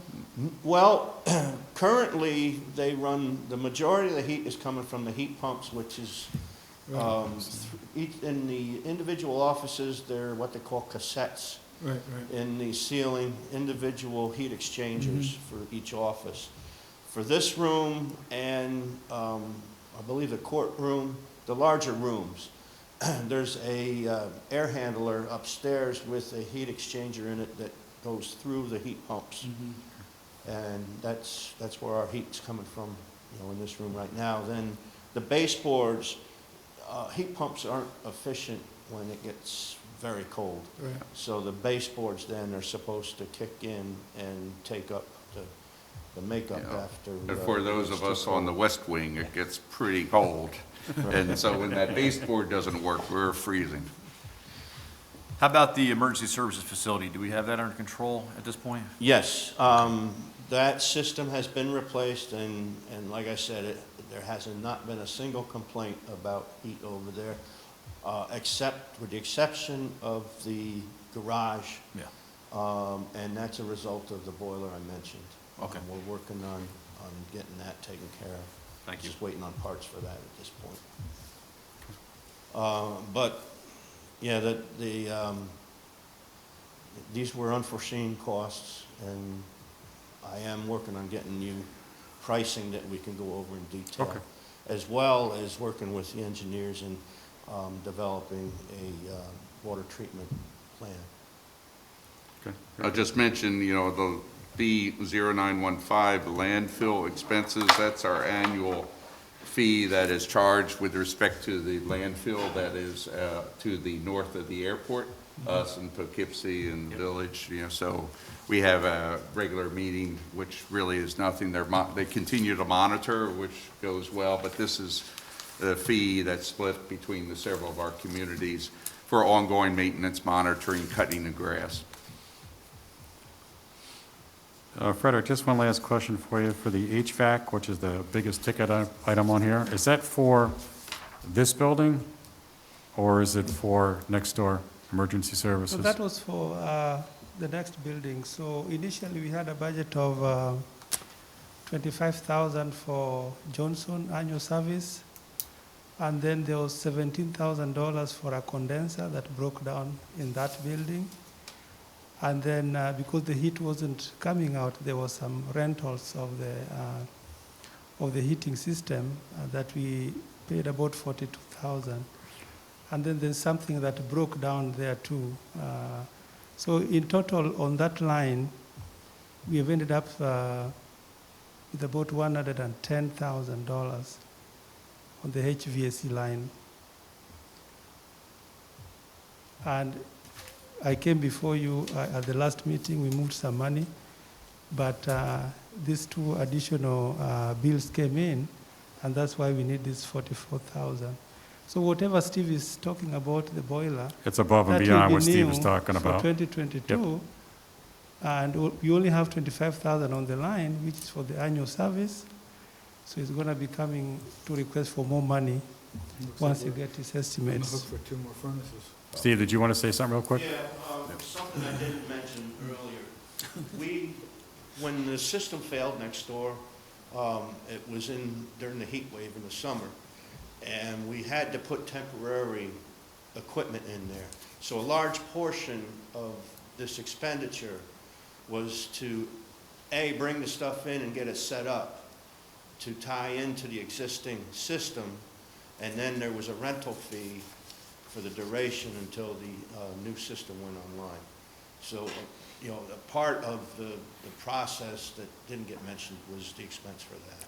I guess the question I have is, no question on the dollar amount, but how come we didn't know about some of this earlier on? I mean, if this equipment was either rented or, we were bringing it in. I mean, we had a meeting on the 13th of December, and we're adding all these additional expenses here. We're very fortunate that we have fund balances, nothing to do with you, but I guess what we need is, and this is, again, my opinion, that if we're going to be over on these things significantly, we get a lot of things that seem to come, fourth quarter, a lot of these expenses seem to continue to pop up. I think we need better headlights on, being able to look at things a little more fiscally responsible here. We need, like, as an example, I think we need from now on a quarterly review. If we see a department head, expenses are going over, total budget, not necessarily line by line, but total budget, or they're getting close. I think, Frederick, you need to be there, and the department head needs to be there to explain what's happening, because again, we seem to get a lot of things that come in fourth quarter, where we're doing a lot of these budget transfers, right, out of fund balance, et cetera. And I know some of that has to do with the way we plan things a little bit, but I just want to make sure that this is not a reoccurring problem here. Again, I want to make sure we're, again, fortunate enough to have some fund balance to cover these things. And again, I get $44,000 here out of your control, something like that, but I mean, we just had a meeting on December 13th, and here we are, we're coming through with a whole bunch of more expense here, and it's January already. It carries over, unless Frederick has this somehow in the budget someplace other than fund balance. Again, not directed at you, Steve, but this is more of a Frederick question. I just want to make sure we're looking at expenses, and I'm sure we are. I'm sure Dick is doing a great job looking at expenses. And again, we know things come in after the fact, right? So first quarter, you're probably still going to see some leftover expenses, but I want to make sure that they're covered in the budget in 2021 so that we're not going to roll this into 2022 and it becomes a problem in 2022. And I understand what you're saying. We did have a discussion in executive session about what problems we were dealing with here. I didn't have numbers to give at that point. I guess, we need to improve the communication back and forth and determine how I can get this stuff in front of you. Again, I understand some of these things are out of your control, but it just seems like we're getting a lot of these things that are coming together. Listen, I am not happy about this whatsoever, especially with the age of the equipment that we're dealing with. In my mind, there's no reason that this should be happening, but it has. We had to deal with it. We spoke with the attorney. The legal recourse would cost more to pursue than what we would recover. And that's the situation we fell into. Well, Jim, is that true in the sense of filing a complaint and trying to get some settlement as compared to going through litigation? Obviously, litigation's very expensive, but is there any other shortcut? Because I hate to see, that people get away with it, companies get away. And I know Steve is quite perturbed. I'd like to support him if we could, but. I mean, I guess we looked at some of the issues. Well, the company that did the work next door is no longer in business. That doesn't help. No, that doesn't help at all. Yeah, that was a big obstacle right there. Is there a successor company to that? Not that we're aware Okay, of. okay. Okay, thanks, Steve. And thank you, really, you've gone through a lot over the last 30 days, you and your staff, and we appreciate you really not missing a heartbeat in many ways and getting the job done well under difficult circumstances. So thank you and your staff, and they've been doing a really fine job. I know with winter here, we still have a long list of things that we need to talk about, and I think that we are talking about doing some sort of workshop, probably in the first February meeting or so, where we look at projects and combination of your projects and some other projects that we want to be able to jump out of the chute during when spring starts coming. So I think the board, we should consider some sort of workshop meeting in February, one of our meetings for that purpose of having discussions with the year ahead, okay? Better crack the faucets down there at Carnwath before we get to the teens, temperature-wise, because if we're gonna Well, like I said, I remember that January, with the second week in office, and we were, but even the others, whether Slot House or what have you, right? Yeah, We need to yeah. make sure. just gonna be But anyway, okay, well, dicey. we'll go ahead and plan on some sort of workshops to Yeah, whatever you discuss wanna these schedule. and some others. Are you thinking about doing it separate and distinct from the regular meeting, or? Well, I was thinking of actually having a regular meeting, to do it. If we need to have an Okay. additional Like a discussion, Saturday meeting or that would be on a Saturday, but at least dedicate one where we're exclusively Sure. focusing on those issues, right? I think we've had success. We've done that in the past, since I've been in office, and I know before that. So I was thinking, we'll see how the agenda lines up for last January meeting, but I'm still thinking maybe the first one in February. Sure. If we look at that. Okay, well, we'll talk some more in doing that. Okay, thank you, Steve. Any other questions for Frederick? No. Okay, do I have a motion on the resolution 2022-40, the resolution authorizing the transfer of funds as itemized in this chart? I'll make the motion. Second. Okay, motion and second, all in favor? Aye. Aye. Any nays or abstentions? Seeing none, the motion passed. The next item, we have two items left. One is Resolution 2022-41. This is the acknowledgement of the correspondence log. I'll move it. Second. Motion and second, all in favor? Aye. Any nays or abstentions? Seeing none, the motion passed. Next item is, and Brian's been very patient here, going through the reorg stuff. But Brian James is here from COSM. This is with respect to water expansion. We've had a lot of discussions over a period of time. I think Bill maybe even predates me being in the office, but principally once the water main went down Wheeler Hill Road, COSM has longer term plans, but as that water became available and to help also the fire, companies, and heaven forbid putting out a fire there, was the first phase would be to get COSM to tie into the water main for sprinkler purposes.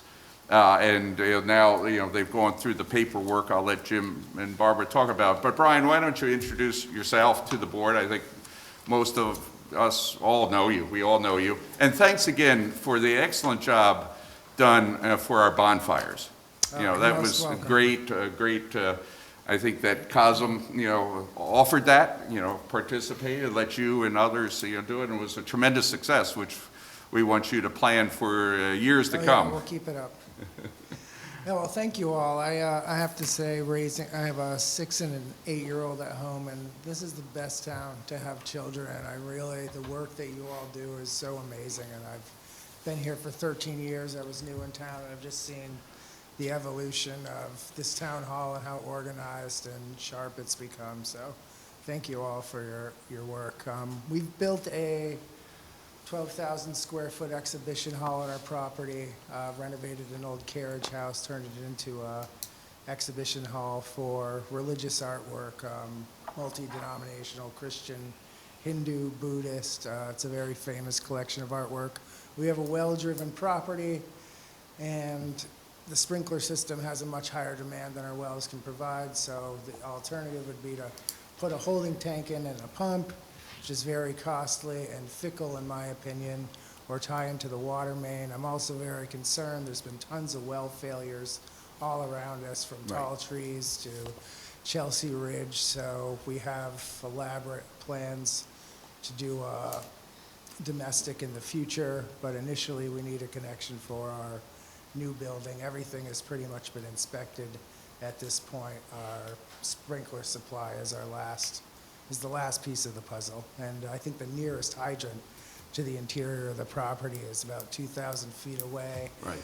And we've seen some really dry spells these past few years. We've had, I think 2 years ago, numerous burn bans and things like that. So I'm very concerned with, I've had the Houstonville Fire Department up there several times. They come up and inspect the property, and they really support us. Putting the main in would give us hydrants along the road coming up the driveway, and it's all at our own expense. And it's the most important thing to the community right now is this connection. And they actually teed the main under our driveway when it was built for future connection. So right now, what you're proposing is solely for the water sprinkler system, and in the future, if you want to go to drinkable water. Yeah, you have to design for future domestic. What it begets is a meter pit and a T coming off the main somewhere to connect to the rest of the property. We have 5 other structures on the property, 10,000 square foot, like bed and breakfast. So some of these, we're looking at redesigning some of the water systems for these buildings as they're kind of aging out. It's just not completely designed yet, so at some point. I've talked to Dan Keeler from the health department. He also said we'd be foolish not to design for future domestic, just because of all the failures and stuff in the area. But you'll have to come back to us for those plans and approvals out in the Absolutely. future. So Absolutely. I just want to make sure that the board realizes this is really to address the water sprinkler issue.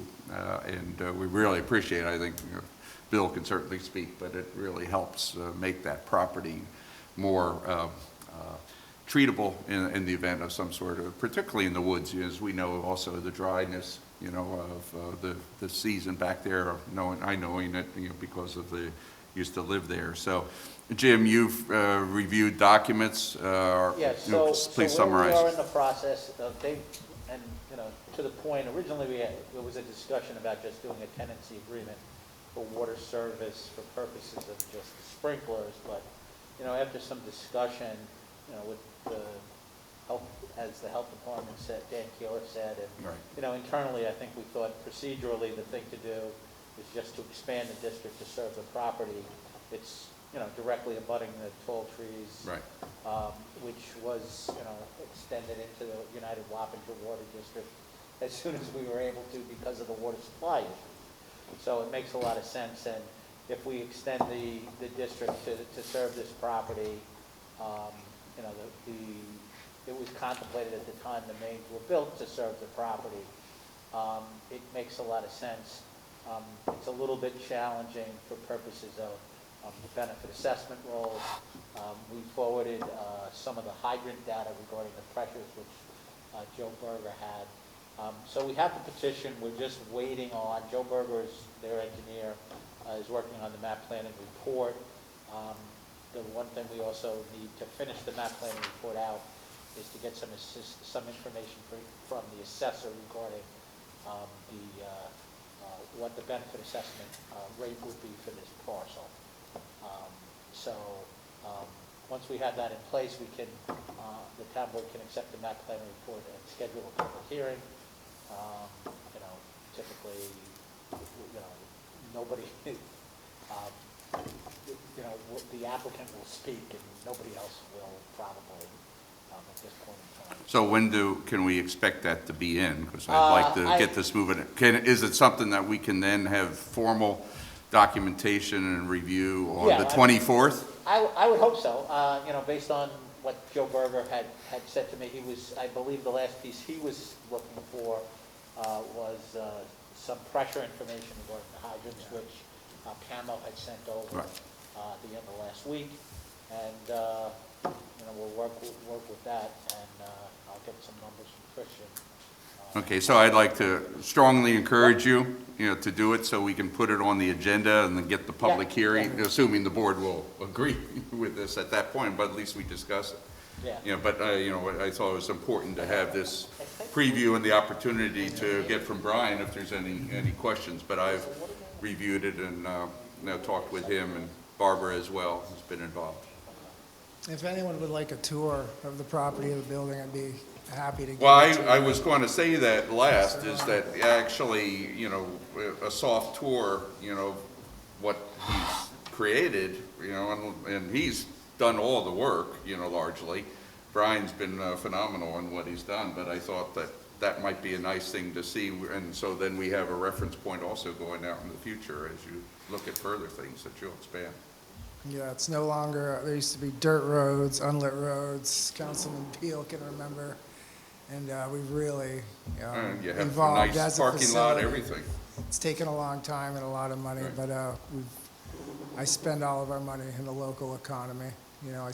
Buy all goods and services locally. It's always been my initiative. And we're really looking forward to opening. Not the best time for a grand opening right now. But we can do a soft walkthrough But for us. I think it we do would have a be very curated informative. collection of artwork, so to get that artwork in the building, we need to get a C of O, and it's really riding on the But also, connection. the artwork that you did in creating the building and the atmosphere, the floors, everything else, was quite significant. Yeah, there's a lot of To me, specialties this is in there. really a very fine destination spot for town of Wappinger in making this from a cultural, all the various things that we're doing to balance life and quality of life here. This is going to be a plus, I think. So I'd like you to see it. Brian can arrange that with the Grays as well. Yeah, just from my perspective, thank you again for adding such incredible animation to our town events.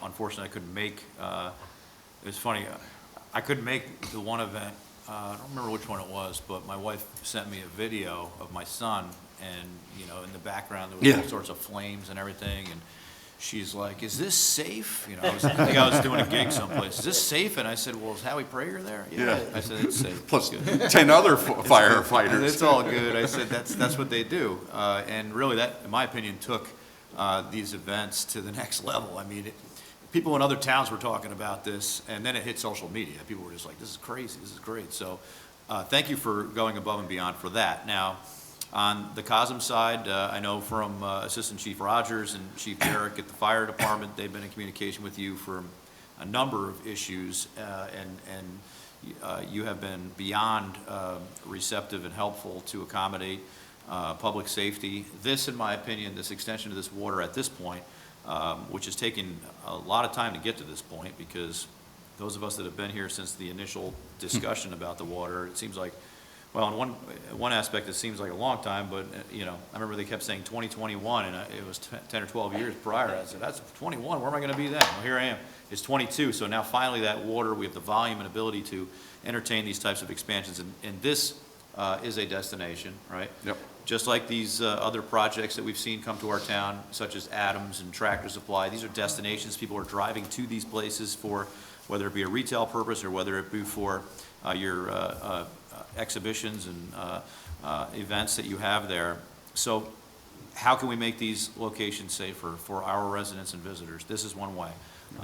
That building, what year was that main building built? That's got to be 1800s or early 1900s? 1886 on the Yeah, boarding house, and 1886. then the carriage house, the new building was 1888. Right, so, I mean, I've been up there, dozens of times for automatic fire alarms and things like that.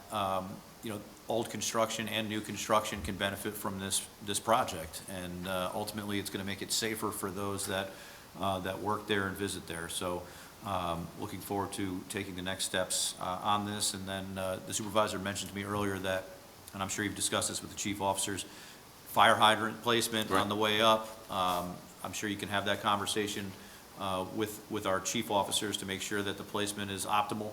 Hopefully, we never need them, right? But it would be good to have that as a benefit right. for safety purposes. So, thank you. Thank you.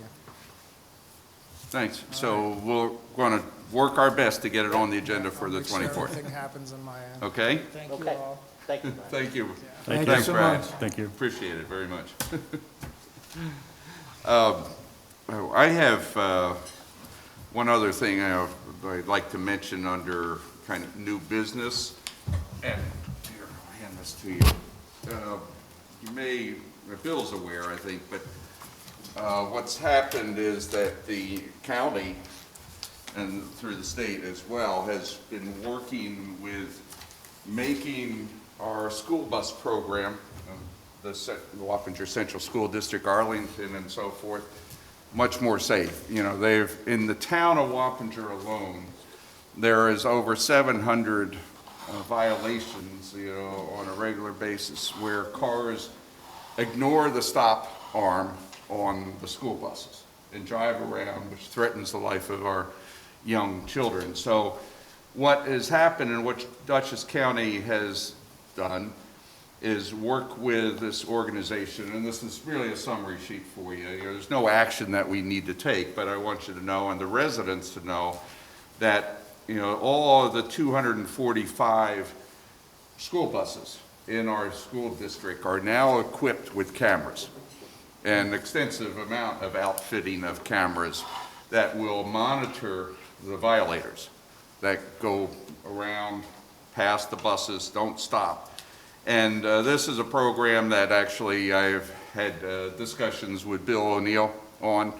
You know, Marcus Molinaro, county executive, and and Bill O'Neill have really taken leadership in making sure and working with, and we've had introduction from the school superintendent as well, Dr. Dwight Bonk, on this program. So it's designed to make our school children much, you know, safer environment. The key thing actually in this, as far as the town, is that in working with Bill O'Neill, we will be getting 10% of the revenue from the violators, you know, once they pay their fines or they go through the court process and pay whatever penalty. And initially I had concerns that we would be undertaking some additional responsibility and work, but in discussions with Bill O'Neill, and I've discussed a couple phone calls with the bus patrol, is that we don't have any. So what will happen is that 10% of the revenues will flow through to us, to the town of Wappinger, as part of this safety program. What they'll be, of course, asking us, and what I'm doing here right now, is to make it better known, you know, and to try to encourage the improved safety of our, you know, school buses, you know, as they are patrolling, all 245. So this is a summary sheet, folks. Okay. You know, and, you know, take a look at it. You know, I asked them to put it together today for the board meeting. There's other information, but again, there's no action that we need to take. We'll be receiving revenue. And we'll get a monthly report, which I'll submit to you. You know, Frederick will get the revenue line coming in, but we have no responsibility. Originally, it looked like we may have to validate and do some things, but we've made sure, working with Bill, that we don't have to. So we basically have to promote the safety program. Yeah, Okay. yeah. So the town of Wappinger is doing that without any Yep. real responsibility. Without any But we'll make expenses. it more public, and Okay. we'll put information out there in our website, social media, and so forth as this, you know, rolls off. You know, but they've done a good job, and I think in summarizing on these 3 pages, you know, compared to all the stuff I had to weed through. I think what you're doing is good by making sure folks know that they will be receiving a penalty if they dare to pass a school bus. Certainly, it's not about revenue, it's about safety, right? Mm-hmm. And, you know, folks that drive around school buses or don't stop are putting our youth at risk. I will say, though, it does get dicey out there on Route 9 because certain people Oh, yeah. don't know what to do and certain people do. And I don't know how this is going to work there, where you have 3 lanes in each direction and half the people are stopping and half the people are going. And Right. It's always been, Route 9's always been an issue. Yeah. And, you know, some of the roads where there's a median. Yeah. You know, a fixed Right. median. Yep. And that whole thing is gray. I mean, Yeah, well- as far as I'm concerned, we should look at putting signage up, Yeah. whether it's our Yeah. jurisdiction or not, that says, yes, you do have to stop on both sides, because we've all been in that situation where we're stopping on the opposite side and somebody's coming up behind us at 60 miles per hour, right? So, Exactly. right, yeah, and then you're like, whoa, hold on for a second, right? So perhaps we should look at, Right. in concert with this, putting some signage on, not sign pollution. I'm talking about Right. signage somewhere in places where it's appropriate that says you do have to stop if there's a school bus stopped on the opposite side. Because you Yeah, I could, mean, I think if there was a video, with some information. Yeah, and that's what I've discussed, and then we put it on cable, but I agree with you, Yeah, Bill, yeah, that we or probably, PSA. I think That's there's, the one that, and, all along Route 9 in various municipalities, I mean, I sit in traffic court, over the years, and, and we've had these tickets come up, and, people always say, I don't know what to do. well, and you know what, to be fair, right by Planet Wings, for example, right? There was a school bus stopping. It's Right. pulling into the turn lane that's just before Home Depot. It's got its red lights on. Now you got 1, 2, 3 lanes to the median, then Right. 2 on the other side. People don't know what to No, do. They no, have no, that's right. there's people slamming on their brakes over here, there's people driving around, people over there. And unfortunately, what could happen here, somebody could get injured by stopping on the Sure. opposite side, even though they're doing the right thing. So I don't want to, Agreed.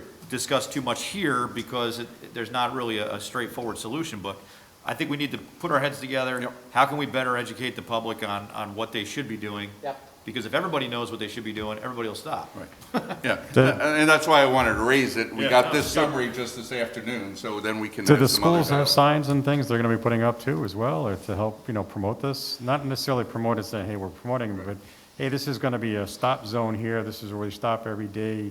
Put up a sign so on both sides so that, if you're on the median, somebody can tell that, hey, you got to stop on both sides. So it kind of tells them what to do, because Bill's right. Right. I mean, people don't know all the time, do you have to stop on both sides, et cetera? Right. And Well, the answer is but- yes, Right. right? We know that, but That's right. I can tell you, I've been in that situation myself where I'm stopping and I'm looking at these people come up behind me, go, wait, whoa, Hey, this is I hope not they're gonna- stopping It's too. not going to be good here. Right, exactly, Is the legal part of this much like how Easy Pass works? yeah.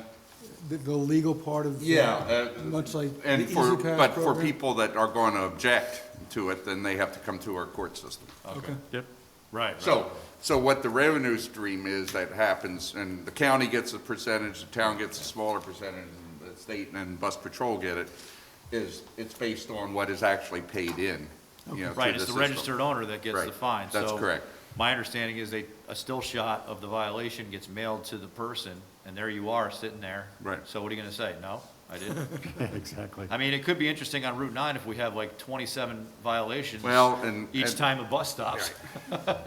You know? That'd be, yeah, that would be. Well, interesting. We don't want that to I happen. think the concern I've raised with them, no answer yet, but is the additional stoppage of traffic. Yeah. Because of the uncertainty, what does this Right, really right. means, so you get a, traffic jam during the a couple of school hours, so. I do remember, and I have to say this, Mazzacone, rest in peace, used to sit out there, wait for a bus to stop and pull like 10 cars over at once and give them all tickets. Right. And we had no problem with that. One other item, and this is again kind of a preview with respect to something we need to decide on next meeting, but Christian just talked with me today, is that the governor has issued an executive order that makes it possible for the senior citizens to not have to renew their exemption. Star exemption? Yeah, it's this year, but we have to opt in or opt out of this program, and so I just wanted to share this with you. Christian sent it to me, but then we can discuss it at the next meeting. We can have Christian come by and explain it if we need to, but, did I give you two of the I same? got two of the same. Okay, here. Probably. Here you I go. think that was. Was that a test? There you go. I guess when it came out of the printer, it just skipped. Did you get two of the same or one, Bill? I got both. I got the right one. Okay, very good. Jim, you were saying something? I believe that was done in I have that one too. 20. Okay, that wheel is only a few sheets. So last year, it was mandatory just to flip it over. Right. And so this year, she's passed it where the town, the municipality, the assessing unit Right. needs to take some action. Okay. To allow, Right. Christian is recommending that we do it, Yeah, and we just sure. let it flip over for this year. So, Yeah. but we'll put it on the agenda for next time. I just So we're gonna wanted have to share. Christian come in and talk about this? Yeah, we'll Okay, have good. Christian come, and Jim can check into it Oh, as we'll well. draft a resolution. Yeah. I Okay. I always thought it was odd that the senior citizens would have to come every year and Right, I file for agree. It's this. an income issue, Yeah. Oh, they have to certify their income? correct. All right, so then we have to discuss it then. Yeah. If somebody hits the lottery, then, Right, I mean, that's the only, so that's to get the senior Yeah. store, but if you don't want to get the senior store, then you don't have to submit anything. Right. all right, listen, we'll talk. So we'll discuss it, but this is just to give you a heads up. We'll be doing that. Okay, that's all that I have. Before we go into executive session, anybody else has anything that they'd like to add? I'm good. No? Okay, do I have a motion to go into executive session? I'll move. Second. What was the purpose? Oh, some HR issues and the appointments. Gotcha. And then I'd also like to discuss some potential litigation. Right. So there's motion, second? All in favor? Okay, all in favor? Aye. Any nays or abstentions? Seeing none, the motion passed, so we'll take a break, hopefully not be too long, and come back. Thank you all.